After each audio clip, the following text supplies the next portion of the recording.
2 മാസത്തെ ഇടവേളയ്ക്ക് ശേഷം വീണ്ടും കുരുതിക്കളമായി ഗാസയിൽ ഇസ്രായേലിന്റെ ശക്തമായ വ്യോമാക്രമണം.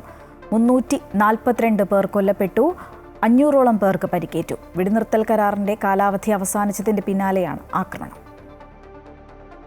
അമേരിക്കയുടെ മധ്യസ്ഥതയിൽ നടന്ന സമാധാന ചർച്ച ഫലം കാണാതെ വന്നതോടെയാണ് ഇസ്രായേൽ വീണ്ടും വെടിയുതിർക്കാൻ തീരുമാനിച്ചത്.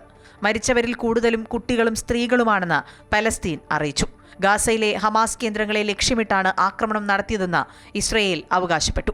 ഇസ്രായേൽ ഏകപക്ഷീയമായി വെടിനിർത്തൽ കരാർ ലംഘിച്ചുവെന്നാണ് ഹമാസ് ആരോപണം.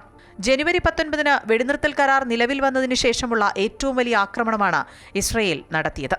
ഡസൻ കണക്കിന് ആക്രമണം നടത്തിയതായി സ്ഥിരീകരിച്ച ഇസ്രായേൽ സൈന്യം ആവശ്യമുള്ളിടത്തോളം കാലം ആക്രമണം തുടരുമെന്നും വ്യോമാക്രമണത്തിനപ്പുറം നീക്കം വ്യാപിപ്പിക്കുമെന്നും വ്യക്തമാക്കി. അതിനിടെ ഗാസയിൽ ആക്രമണം നടത്തുന്നതിന് മുമ്പ് ഇസ്രായേൽ വിവരം അറിയിച്ചിരുന്നുവെന്ന് അമേരിക്ക വെളിപ്പെടുത്തി. White house press secretary Karoline ലിവിറ്റാണ് ഇക്കാര്യം അറിയിച്ചത്. ഗാസയിൽ ആക്രമണങ്ങളെക്കുറിച്ച് ട്രംപ് ഭരണകൂടത്തോടും വൈറ്റ് ഹൌസിനോടും ഇസ്രായേൽ ഭരണകൂടം കൂടിയാലോചിച്ചുവെന്നാണ് വിവരം. News desk, Amrita TV.